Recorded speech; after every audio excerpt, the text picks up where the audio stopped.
In today's spookerific review, we're going to be continuing our looks at the Clive Barker McFarlane Toys Tortured Souls Series 1. This is Figure 4, Talisac.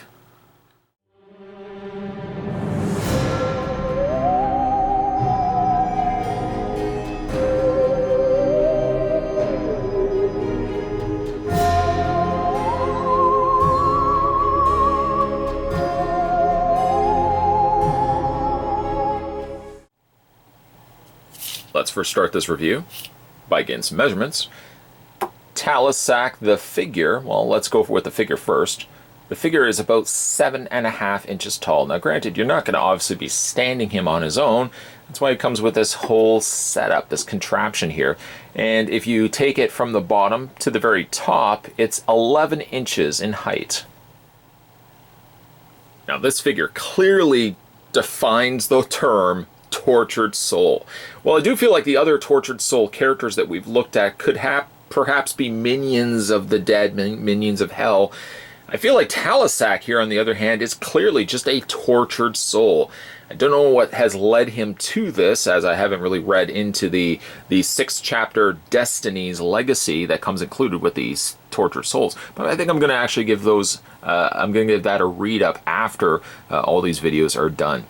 But this guy is clearly tortured, and there's a lot going on for him. And in fact, actually, there's a lot of assembly that was required for him. It's one of the things, the one little nitpick I could make about McFarlane Toys. Some of the more intricate pieces, like Talisac here, doesn't come with any sort of instructions showing you how to put everything together. Because you basically have to put everything together, the base, the tower, and then basically everything that you're hooking him up to. You have to be able to do that without the use of instructions. And what I ended up doing was I was looking online for photos, and I kind of used the photos to help build this guy. Now, ultimately, through the course of that, and I want to say this right off the bat because I'm sure somebody who owns this is going to look at this and say, oh, something's not right with his. One thing I did unfortunately do, let me just show you this right now. This tower part, the part that attaches here, so basically this post here, attaches, let me just show you from the underside here, via like one of those forced clips. So the clip is like this, you basically force it through and then it spreads back out again right here. Unfortunately though, I realized when I was adding this post right here, the one that my finger is on, it runs all the way up to the top and connects to the top here. This section here should have been flipped around. So this little angular part here should have actually been on the inside, and thereby this post here should have been on the outside. I realized that after I had plugged this part in, but because this is plastic and the year in which this has been released, I didn't want to have another Michael Myers problem in which pushing this back out, being that this is just plastic, that this would have broke. So I've settled for the fact that unfortunately mine is not 100% accurate to how it's supposed to look. But I mean, it's not really all that much distracting to me. In fact, what I could always do too, I'm just going to reach in there and I can just take this out completely. I don't really think it adds much to the stability of the figure. Of course, any bit of rocking, the figure may topple over. But this is just like an additional accent piece. This should have really been on the outside, but I'll just take it off for the time being. Maybe I might try to break everything down and switch it around, but it still gives me essentially the same look I wanted, other than the fact that the angular piece is not on the inside. Okay, so let's have a look at the figure. There's a lot of gruesome sights to be seen here.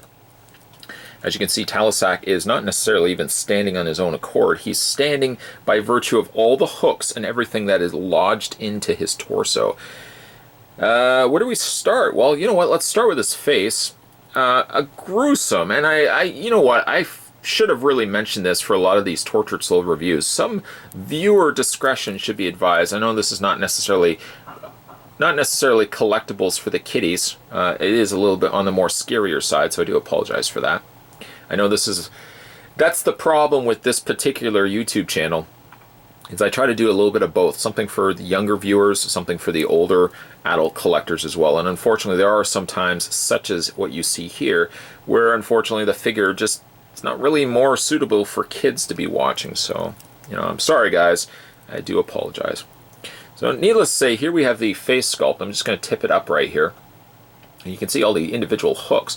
Now I had to add these hooks myself. The hooks are free floating. They're actually attached to the top portion here. And they just dangle down. And then from those hooks, you hook them into the areas above his eyebrows, the areas into his lip and cheek, and then the area into the lower portion of his jaw, stretching everything out. And that's basically how he's hanging.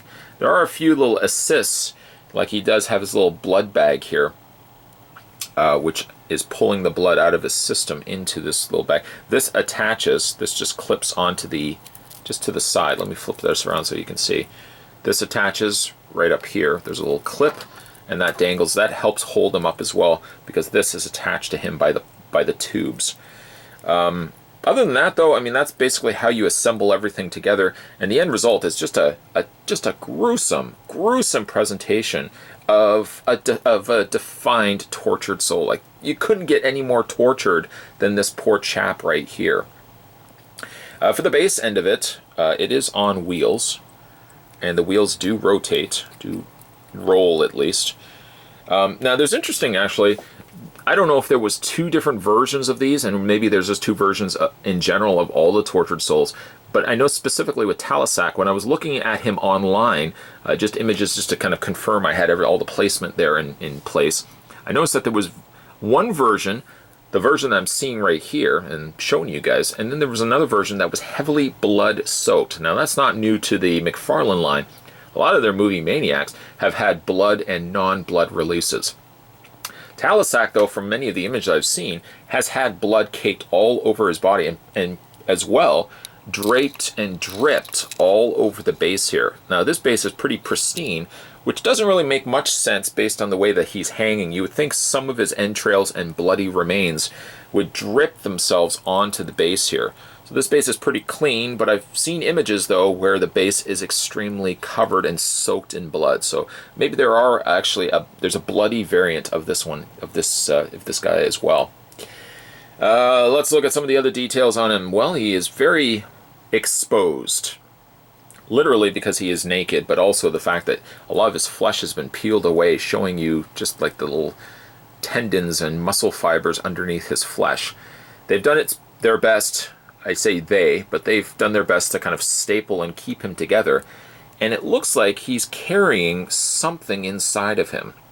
There's like a mouth, a face, inside this kind of makeshift womb that they've installed into him. It's got all these little stitches and staples keeping him together, and a multitude of different pulls and tubings coming out from his body. He's got two black tubes that come out from the side of his torso and his leg and connect to the top here, or the mid area of the post.